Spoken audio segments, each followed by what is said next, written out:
नमस्कार, मैं Syed तक़वी। यूरिट news alert network 14 में आपका स्वागत है। बहुत अफसोस, बहुत दुख, लखनऊ का अलाया अपार्टमेंट हादसा। लेकिन सवाल, क्या ये हादसा है या लालच या भ्रष्टाचार? क्या कहा जाए, कुछ समझ में नहीं आता है। निहायत अफसोसनाक और दर्दनाक वाक़या, जिसमें लोगों के घर बर्बाद हो गए, लोगों की जानें चली गईं। किसको दोष दिया जाए, किसको दोष ना दिया जाए, हिम्मत नहीं पड़ रही कि इस विषय पर कुछ बातें की जाए। तमाम तस्वीरें, तमाम वीडियो आप लोगों ने देखे होंगे, जिसमें जिस शख्स ने अपनी माँ को खो दिया, अपनी पत्नी को खो दिया, उसकी बातें भी आपने सुनी होंगी। सोशल मीडिया पे तमाम वीडियोज़ उनके चल रहे थे, जिसमें उन्होंने साफ साफ इल्ज़ाम लगाया कि किसी भी तरह की कोई मदद नहीं की गई, बल्कि लोग सिर्फ़ और सिर्फ प्रचार में लगे थे। फ़ोटो खींचे जा रहे थे, ट्वीट किए जा रहे थे। यानी प्रशासन, शासन को ये बताने में लगा था कि हम लोग कितने एक्टिव हैं। ये प्रचार का जो एक मापदंड निकला है, या जो ये प्रचार का एक तरीक़ा निकला है, ये देश और समाज सबको नुकसान पहुंचा रहा है। काम करने के बजाय सिर्फ प्रचार और प्रचार के माध्यम से लोगों के दिमाग और जहन पर कब्ज़ा करने की जो कोशिश की जा रही है, वो वाकई बहुत ज़्यादा नुकसानदेह है। ये बात अलग है कि जब हादसा हो जाता है तब तमाम तरीक़े के शोर उठते हैं, कमेटी बनती है, जांच होती है, लेकिन कुछ नहीं होता है। वो किसी भी क्षेत्र में हादसा हो, याद कीजिए वो दिल्ली वाली घटना, निर्भया वाली, या इस तरीके के जितने भी हादसात होते हैं, या भी कुछ दिन पहले जो कार से एक महिला को खींचने का वाक़या सामने आया, ये तमाम इस तरीके के हादसात होते रहते हैं। लेकिन न तो कोई इससे सबक लेने के लिए तैयार है, और न तो इसको रोकने का कोई कारगर उपाय ढूंढने के लिए कोई तैयार है। क्योंकि समाज में जो इंसान इस वक्त बैठा हुआ है, वो इंसान ना होकर के पूरी तरीके से हैवान बनता जा रहा है।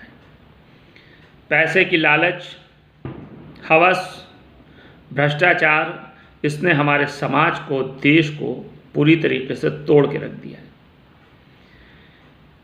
एक मोटी तनख्वाह पाने वाले, उच्च पद पर बैठे हुए लोग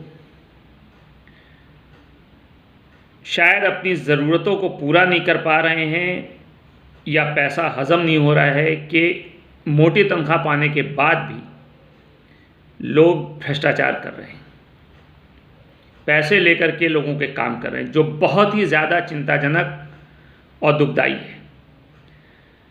गौर कीजिए तो क्या हुआ, एक 5 मंजिला इमारत पूरी तरीके से ज़मींदोज़ हो गई। जो घर के बाहर थे वो बचे, लेकिन बचे किसके लिए? अपने घर वालों के लिए, जो गुज़र गए उन पर रोने के लिए। और जो घर के अंदर थे वो दुनिया छोड़ के चले गए। उत्तर प्रदेश की राजधानी लखनऊ में जब मंगल को अलाया अपार्टमेंट गिरा, तो आज की तारीख तक 3 लोगों की मौत बताई जा रही है। और इस मामले में लखनऊ पुलिस ने पूर्व मंत्री शाहिद मंजूर के भतीजे मोहम्मद तारिक को गिरफ्तार किया, और कुछ दिन पहले, यानी एक दिन पहले, सपा नेता शाहिद मंजूर के बेटे नवाज़िश शाहिद को भी गिरफ्तार किया था। और अब इस हादसे के मामले में जो नामजद तीसरा आरोपी है, यज़दान बिल्डर का मालिक फहद यज़दान, उसकी गिरफ्तारी की कोशिश की जा रही है। लेकिन सवाल वही है कि क्या इनकी गिरफ्तारी से जो दुनिया से चले गए उनको वापस आ पाएंगे?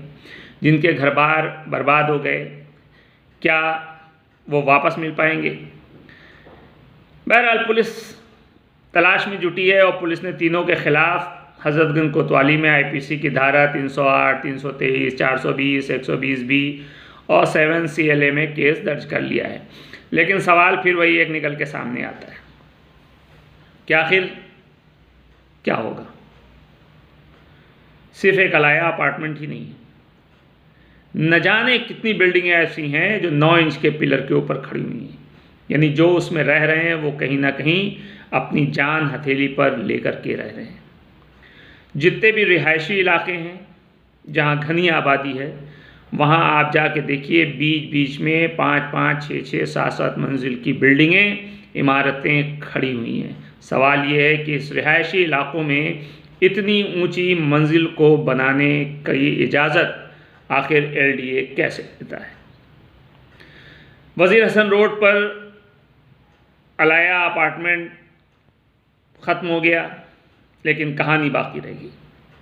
और ताज्जुब की बात यह है कि इस अपार्टमेंट को गिराने का आदेश 2010 में पारित हुआ था, यानी 12 साल के बाद, कई लोगों की जानें लेने के बाद, कितने लोगों के घर बर्बाद हो जाने के बाद, सरकार की किरकिरी करा लेने के बाद अब जाकर के लोगों को होश आया है। उस वक्त के जो प्राधिकारी थे राकेश कुमार मिश्रा, उन्होंने 22 अगस्त 2010 को इसको तोड़ने, डिमोलिश करने यानी ध्वस्त करने का आदेश पारित किया था। लेकिन प्राधिकरण के इंजीनियर्स और ऑफिसर्स ने इसकी फ़ाइल शायद कहीं दबा दी, और फाइल आज तक दबी हुई थी। लेकिन जब यह हादसा हो गया तब उस फाइल को ढूंढने का काम किया जा रहा है, यानी ढूंढा गया है। अलाया अपार्टमेंट का केस LDA में मोहम्मद तारिक के नाम से चल रहा था। मोहम्मद तारिक को प्राधिकरण से 5 नोटिसें जारी हुई थी, लेकिन ताज्जुब की बात है कि किसी भी नोटिस का कोई जवाब नहीं दिया गया और सब खामोश है। उस वक्त के संयुक्त सचिव और प्राधिकारी राकेश कुमार मिश्रा ने 22 अगस्त 2010 को जब गिराने का आदेश पारित किया था, तो आदेश में उन्होंने लिखा था कि प्रवर्तन विभाग की जो आख्या की गई 10 मई 2010 को, उसके आधार पर मोहम्मद तारिक की इस बिल्डिंग के खिलाफ कार्रवाई शुरू की गई है। उन्होंने लिखा कि 14 मई 2010 को मोहम्मद तारिक को कारण बताओ नोटिस जारी की गई थी, लेकिन सवाल ये है कि क्या इस कारण बताओ नोटिस का जवाब उन्होंने दिया था। ये भी उस वक्त कहा गया कि स्थल का स्वीकृत मानचित्र नहीं दिखाया गया और जवाब और साक्ष्य प्रस्तुत करने के लिए उनको पूरा अवसर दिया गया, लेकिन कोई भी साक्ष्य उन्होंने नहीं जमा किया, कोई भी जवाब नहीं दिया, जिसकी वजह से उस पर एक सवालिया निशान लग गया। अब ऐसे में सवाल ये है कि 12 साल के बाद, कई जानों को लेने के बाद अब जो कार्रवाई हो रही है, तो क्या इस एक बिल्डिंग पे ही कार्रवाई होगी या इसके अलावा लोगों की आँख खुलेगी और इस तरीके के रिहायशी इलाकों में जो बड़ी बड़ी बिल्डिंगें खड़ी हैं उस पर भी कोई काम होगा? ये एक बहुत बड़ा सवाल है, क्योंकि LDA के जो प्राधिकारी राकेश कुमार मिश्रा ने जो आदेश पारित किया था, उससे एक बात तो साफ हो गई कि ये बिल्डिंग काफ़ी पहले से बनी हुई थी और उस पर कुछ नया निर्माण कराया जाता, तभी 2010 में इसको तोड़ने का आदेश दिया गया था। और आदेश में लिखा है कि जो निर्मित निर्माण था उसके ऊपर 250 वर्ग मीटर एरिया में निर्माण कराया जा रहा है। और आदेश में ये भी था कि पहले से हुए निर्माण के ऊपर अतिरिक्त मंजिल बनाई गई, यानी नीचे की जो बुनियाद थी वो मजबूत नहीं थी, कमज़ोर थी, क्योंकि जो बहुमंजिला इमारत होती है उसके लिए नींव का मजबूत होना बहुत ज़रूरी है। लेकिन बाद में बिल्डर ने इस पर और अवैध निर्माण कराई। ये क्या था? ये सिर्फ़ और सिर्फ लालच थी, और ज़्यादा पैसा कमाने की लालच, जिसकी वजह ये हुई कि बिल्डिंग का जो बोझ था वो नींव सह नहीं सकी और 24 जनवरी को कई जाने लेने के बाद ये बिल्डिंग ख़त्म हो गई। ताज्जुब की बात यह है कि 9 जून 2010 को जो नोटिस जारी हुई थी और आखिरी नोटिस 5 अगस्त 2010 को जारी की गई, इनमें से किसी भी नोटिस का जवाब क्यों नहीं दिया गया? और उसके बाद जब अगस्त 2010 में इस बिल्डिंग को ध्वस्त करने का आदेश पारित किया गया, तो उसके बाद भी सब आंख बंद करके सोते रहे। सवाल ये है कि आखिर अधिकारी क्या कर रहे हैं? क्यों पब्लिक के साथ, उनकी जान के साथ, उनके जीवन की गाढ़ी कमाई के साथ खेला जा रहा है? क्योंकि आखिर में पिसती जनता ही है। लेकिन बहरहाल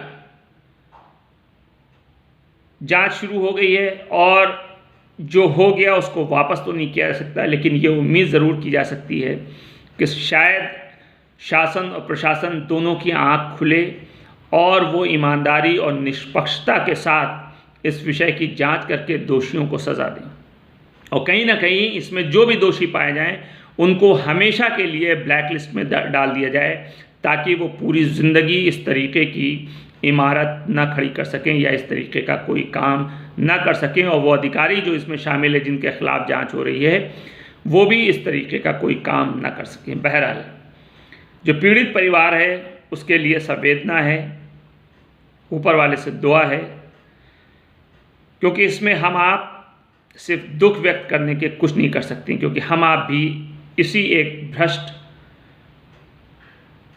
जो व्यवस्था है उसका एक हिस्सा हैं और मजबूर हैं। बहरहाल देखते रहिए यूनिट न्यूज़ अलर्ट चैप्टर 14। अगर एपिसोड पसंद आया हो तो लाइक शेयर और सब्सक्राइब ज़रूर कीजिएगा। मिलते हैं नेक्स्ट एपिसोड में, तब तक के लिए नमस्कार।